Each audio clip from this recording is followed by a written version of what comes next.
Animal Kingdom.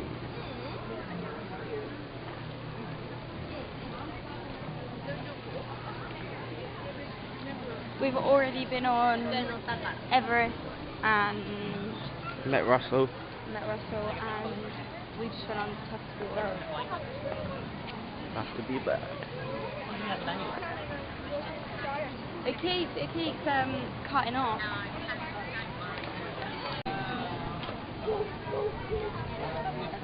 Are we going towards Safari now? Yeah. Cool.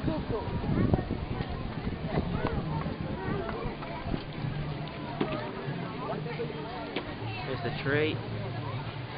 What's it called? Tree of Life. Tree of Life.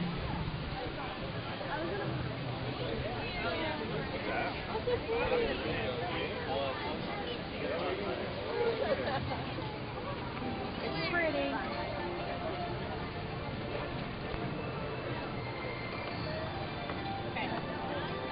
It's so hot today. I know. This hair's gone curly.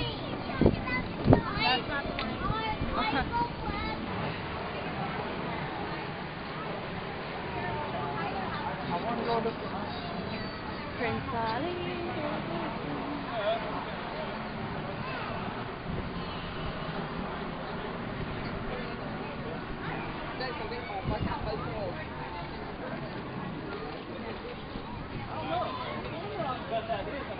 The new Avatar bit. Yeah, there's the Avatar bit. We can't go in. Yeah, it's not officially open yet. Nope. Only Opens annual next pass week. holders can go in it. Hello. Hello. Next year. Yeah.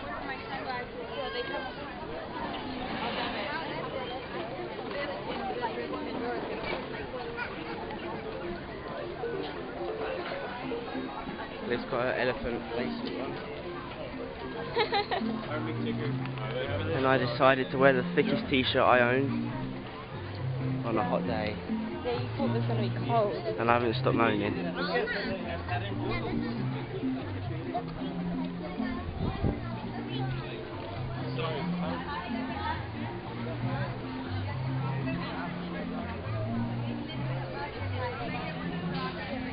Starbucks.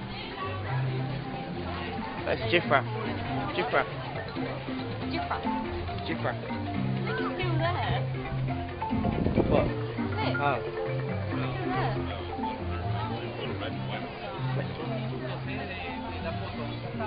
Let's flick. There it is. In real life. In real life. You just met him in real life. Starbucks. Oh, we're heading into Africa.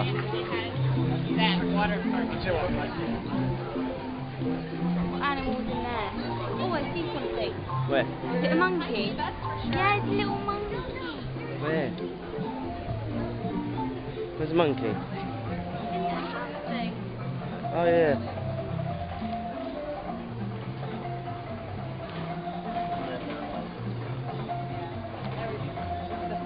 I can see him, but he's there. Oh. It's like Lily. Monkey version of Lily. Lily's like a monkey. That's her nickname.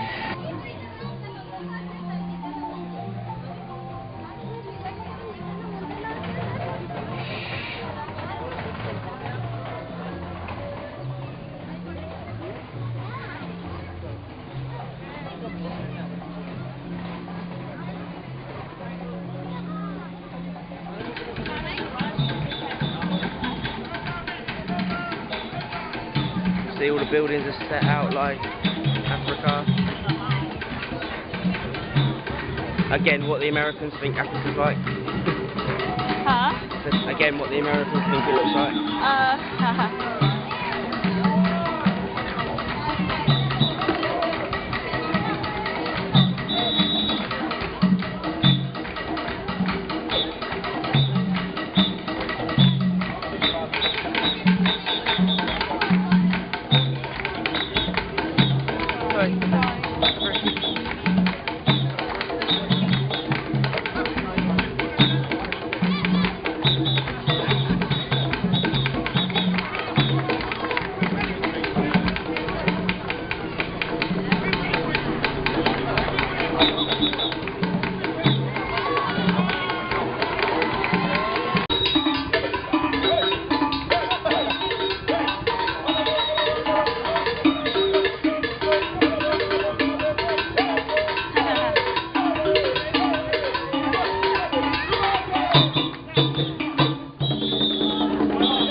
120-minute wait time. Mad, isn't it? No. Yeah, that's Tell me so, Jumbo! Jumbo! My name is Victoria. I'm going to be your safari guide today here at Ralphie's Wildlife Reserve. So just a couple of quick things before we head in. Go ahead and take a look above you. You're going to find an animal spotting guide. It's going to help you spot some of the animals you'll find out in the reserve today. Now, unfortunately, we're not guaranteed to see all of them, but we usually have some pretty good luck. And I do need to make sure that everyone, and yes, that means everyone, remains seated throughout our entire 2-week journey. Hold on to all of your personal belongings, anything that you want to keep, like your husband's, wives, children, mothers, fathers, brothers, sisters, boyfriends, girlfriends, husbands, as well as keys. But if you do make like Elsa and let something go, just wave to me. Expect me to wave right back at you, because then together we will be waving goodbye to wherever you drop, because I am not allowed to stop. If you have any tiny humans, they are more than welcome to sit on your lap. Just make sure they stay seated on your lap or on the seat next to you. Don't let them stand on your lap, and please, please, please, do not hold your kids up like Simba. You're not Rafiki, and unfortunately, this is not the Lion King. And we're getting the clearance to the ward. Is it anybody's first safari out here today? Yes. Yeah? Awesome. Well, quite a few of you. Well, welcome aboard. It's Fine Tucson 20! Now, the tourist area that we're heading into here is the Little Cherry Forest. It is a highly vegetated ecosystem. All of the animals that we'll see in this area today rely on their camouflage as their main defense against their predators. So keep your eyes out, because some things may be a little bit harder to see than some others. But if you look up on the hill to our right, we'll see if maybe we can get around this tree and get a better look at it. That's an okapi. Everybody say, ooh. Ooh. Everybody say, ah. Everybody say, okapi. Okapi. Kind of looks like it's wearing zebra pants, doesn't it? Yeah, well, it's not. It's actually related to the giraffe, and we know that because of its skull structure, that long, strong tongue that it used to rip those leaves off trees to eat. Now, looks like we're coming up in a watering hole here and an awful lot of rocks. You know, my good friend Will, not too long ago, said that he saw a black rhino that likes staying around here. I have not been so lucky, though. Black rhinos are a very, very rare sight nowadays. But keep your eyes open. Maybe we'll get lucky and see something around here. Oh, but in the meantime, take a look up on the tippy top of the hill to our right. Make sure you stay seated for me, please. Thank you. That's the greater kudu. The greater kudu are the second largest antelope. Now, I know that both of those are female because neither one of them have horns. The male kudu has horns, but the female kudu without them. Yeah, it's okay. You don't have to laugh at me. It just makes me feel better about myself. And look, there's a black rhino out there to our left. But actually, what's this? Hold on. Looks like there's one even closer over here to our left. It's the one behind the 3 rocks against the rock wall. It kind of looks like another rock, but it's not a rock, it's a rhino. Yeah, that's a black rhino. Like I said, a very rare sight nowadays, folks. There are less than 5,000 black rhinos left in the entire world due to habitat loss and poaching. They have no natural predators. Unfortunately, their main predators are humans, which is very, very sad to say. And they're being poached each and every day just for the horns, if you will. Now we're about to pass this tower of giraffes over here to our right. They all look to be Maasai giraffes. We know it's because of their jagged edge pattern. No 2 giraffe patterns are ever the same. They're all very unique, just like our fingerprints. Then we were back by the crocodiles. I know it was a couple days ago, but I told you about how tall a giraffe can get. Does anybody remember? No? 18 to 20 feet tall. Mine is about 1.5 foot for the tongue. The tongues are very, very long, about 18 inches themselves. As you can see, there are 3 baby giraffes out here, one straight out to our right, 2 up ahead laying down in the grass. All 3 that the reserve actually has, all 3 babies. Now, when giraffes are born, they're born about 6 feet tall, 150 pounds, so pretty big babies. But judging by their size, they look to be about 7 or 8 months old. Every now and then you can find a reticulated giraffe or 2 in the Savannah or the Serengeti Plains, but the most common type of giraffe is the Maasai giraffe, which are those that we just saw. Over here to our right are some cows with very, very long horns. And for those of you on the left side of the truck, if you can't see them, it's totally okay. There's one up ahead on our left too, so if it stays there, you might be able to get a better view. Now these are Ankole cattle, also known as the Watusi cattle, named after the indigenous Watusi tribe that domesticated them. Now these are the only domesticated animals that you'll be able to find out here on the reserve. Their horns can grow to be between 3 and 6 feet long, but as heavy as they look, they are actually a honeycomb structure, indication that we are coming close to elephant country. Now this sign down here, very, very old sign. My friend said that it was left behind by one of the tribes that used to hang around here back before the reserve was established in 1971. It's a very, very old sign and an old Swahili phrase that reads, Road closed. Come around the other side of the rock so we can see how cute you are. Oh. I have gotten word from the reserve that the baby is a female, so she's going to be sticking with this herd for quite a while. Now, I know you want to look at her. You can kind of see it on her back, too, but if you take a look up at their backs, they got a lot of dirt, a little bit of hay thrown up there. Now, as thick as elephant skin is, it is extremely sensitive and can get sunburns just as easily as ours. They like to throw that dirt and hay up on their backs, and it acts as a sunscreen for them. You can also see them occasionally flapping their ears back and forth. No, they're not trying to fly, I promise you, none of them are Dumbo. They actually have blood vessels that run all the way through their ears, so when they flap their ears, it gets the blood flowing through them and keeps them nice and cool down. Called bongos, which are also nicknamed the ghost of the forest because they are rarely ever seen. Very, very shy animals and really, really good at camouflage. So a lot of the time during the day, you can't see them out at all. Looks like we're crossing over some maji here. Maji is Swahili for water, so probably means that there's a larger water source up ahead, like a river or something. Geographically speaking, we should be coming up somewhere along the Safi River. So as we leave this forest area, kind of take a look at the vegetation around you and watch how it changes just a little bit as we enter into this new ecosystem here. Yeah, there's that larger water source. Like I said, the Safi River, which is marking into our journey through the Little Cherry Forest, but that is okay. Because it's home to some, well, different kinds of animals, like the Nile hippopotamus that's in the river to our right. Now, it's totally okay if you can't see the ones over there, because usually there's a whole boat of them hanging out on the other side of the river. So we're going to drive through the shallow part of the river here, see if we can find any more of them. There we go, behind the island, a whole float of them. Float spelled P-L-O-A-T. Float is a group name for hippos. One of the largest, but categorized as the most dangerous animals in Africa because they are extremely territorial. They spend most of their days submerged underwater like that, sometimes up to 8 minutes at a time. Coming back up, but only for a quick second to take a deep breath and going right back down. Now, speaking of taking deep breaths, go ahead and take a nice deep breath in for me through your nose. That smells great, doesn't it?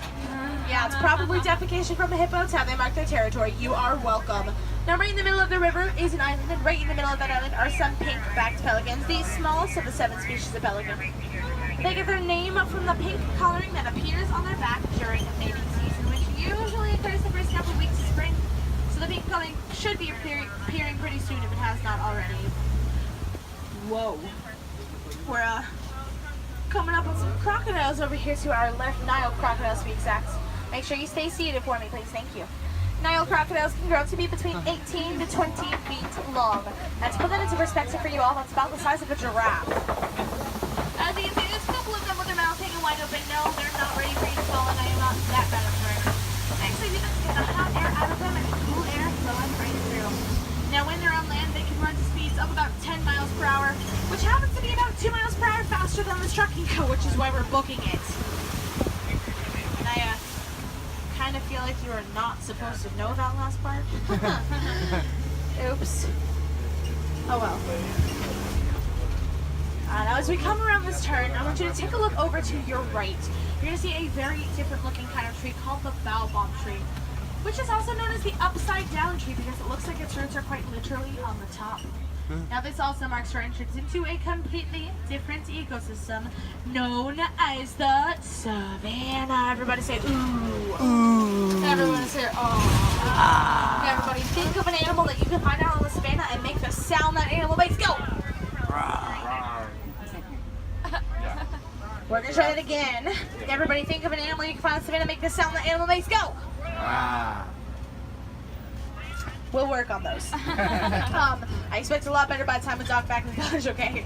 Now, savannah is home to some of Africa's more famous animals like lions, giraffes, zebras, cheetahs, elephants, hyenas, wildebeest, and collie cattle. Lots of really incredible animals and really cool sounds that you could have used, but that's okay. Like I said, we'll work on them. Looks like there's quite a few animals out here for us to see, including a whole tower of giraffes out there to our right. Tower spelled T-O-W-E-R, tower